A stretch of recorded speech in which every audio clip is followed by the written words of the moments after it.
by Scott Gilfoid. In a surprise move, WBC light welterweight mandatory challenger Josh the Tartan Tornado Taylor, 13-0, 11 KOs, has entered the World Boxing Super Series WBSS 140 pounds tournament to try and capture the Muhammad Ali Trophy.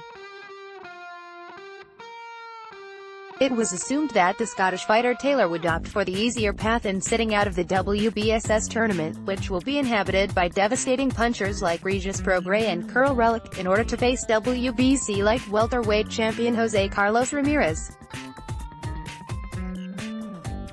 There's good money for Taylor to make in competing in the WBSS tournament. If he wins the tournament, Taylor will get some good cash as well as winning the IBF, WBA belts and the Muhammad Ali Trophy. Entering tournaments is a good way for fighters like Taylor to increase their popularity back home in a real hurry.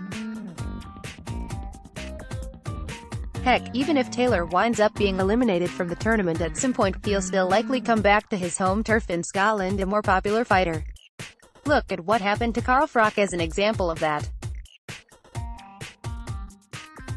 Even though Froch beat Andre Durrell by a controversial decision and then lost to Andre Ward in the finals of the Super 6 tournament in 2011, Froch's popularity soared in the UK. Froch was able to step into the shoes of Joe Calzaghe, who retired from the sport in 2008 while still in his prime. Froch had wanted to fight Calzaghe, but he was unable to get him to agree to face him. That fight would have made Froch a star in the UK in 2008.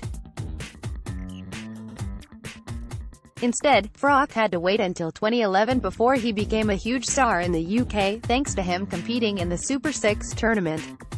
Josh Taylor is now on the verge of becoming a star as well in the UK, and it might not matter if he's beaten by Prograis or Relikh. As long as Taylor gets at least one win under his belt before being eliminated from the WBSS tournament, he should come out of the tourney smelling like roses. Of course, Taylor is going to need to be competitive against Relikh or Prograis in losing to them. I mean, if Taylor gets obliterated by either of them, it won't help his popularity back him in the UK. Read Josh Taylor vs Victor Postel. Results: I am delighted to have had the opportunity to join the competition, said Taylor. It's a great chance for me to become world champion with multiple organizations. It is also a great honor to fight for the Ali Trophy. In honor of the greatest boxer of all times, Taylor said. Taylor really didn't have much choice but to enter the WBSS tournament. If Taylor had fought for the WBC title against Ramirez, there's a good chance that he would have lost that fight. At least by competing in the WBSS tournament against talents like Prograis, Taylor will have a good excuse if he loses. It won't hurt Taylor's career nearly as much losing to Prograis as it would for him to get beaten by Ramirez, who isn't seen as the best at 140. There won't be as much blowback from the boxing public for Taylor to lose to Prograis compared to if he gets blitzed by Ramirez. Now that Taylor has chosen to enter the WBSS tournament, it makes his recent victory last Saturday over Victor Postel kind of pointless, as he now going after the IBF and WBA titles that will be on the line in the tourney. I'm wondering whether the pressure from the boxing public got to be too much for Taylor, as the fans were asking him to enter the WBSS tournament so that he could compete against the best fighters in the division. Had Taylor chosen not to enter the tournament, he would have been perceived by many as ducking the perceived best fighter in the division in Regis Prograis. I mean, Taylor would have still gotten a title shot against WBC champion Jose Ramirez, but a victory over that fighter would have been hollow. The only guy that really counts in the light welterweight division is Prograis, so it wouldn't matter if Taylor beat Ramirez. I'm not sure that Taylor can beat the 2012 U.S. Olympian Ramirez because read Josh Taylor vs. Victor Postel. Weigh-in results shows a young talent at 26 with excellent size, power and a very high work rate. Ramirez is promoted by Top Rank, which means for a guy like Taylor to mix it up with him, he would likely need to come to his hometown of Fresno, California. Beating Ramirez in the US would be very difficult for Taylor, because he would have to deal with the fans. Ramirez fights with a lot of adrenaline when he's competing in front of a friendly audience. You've got to give Taylor huge respect for wanting to challenge himself against the best in the 140 pounds division by entering the WBSS tournament. This is no knock on WBC light welterweight champion Jose Ramirez, but the fighter that is considered the best in the 140 pounds division is Regis Prograis, 21-0, 18 KOs, and he's competing in the WBSS tournament. If Taylor can beat Prograis, then he'll emerge from the WBSS tournament as the best fighter in the light welterweight division. It makes things easier for Taylor to show that he's the best fighter in the 140 pounds weight class in a hurry.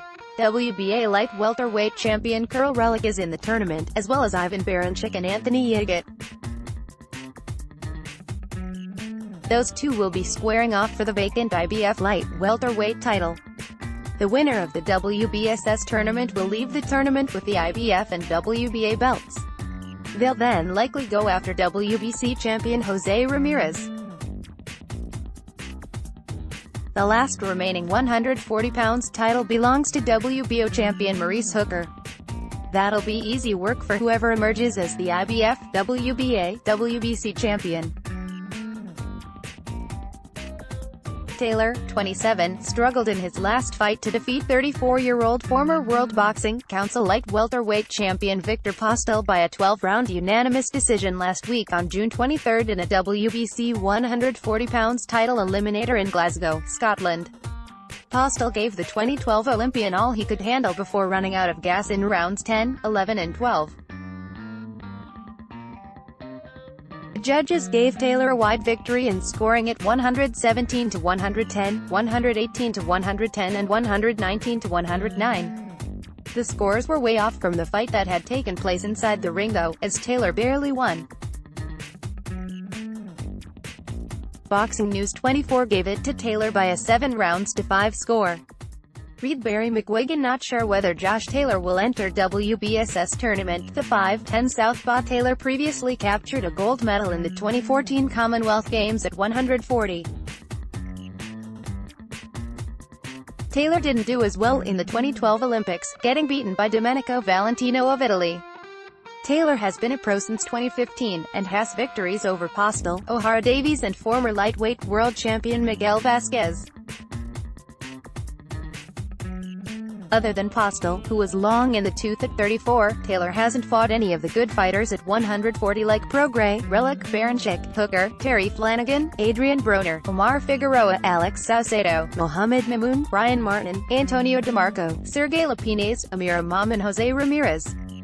Taylor should have fought some of those guys by now, but for some reason his management has chosen not to put him in with those guys. It would be best for Taylor if he doesn't get matched up against Prograis until the finals of the World Boxing Super Series tournament. If the fight can be scheduled in the finals, it will help build momentum for the fight with the fans, and it'll ensure that Taylor isn't eliminated in his first fight of the tourney, which you can argue is what would happen if he gets Prograis as his opponent.